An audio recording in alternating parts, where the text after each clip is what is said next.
উঠছে? ওর তো যা লোমের অবস্থা। হ্যাঁ, কটনেরই উঠবে, ক্যান্ডি তো ওঠে না।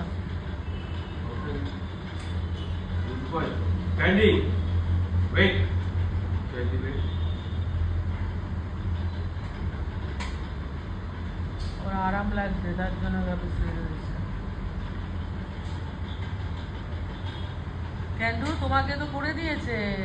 ওর তো কিছু করার নেই তো। ক্যান্ডি, ও ক্যান্ডি,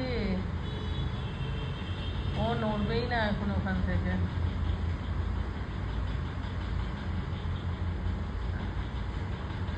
দেখি কতটা উঠলো। বাবা, সে তো সম্পত্তির মতন হয়ে গেছে।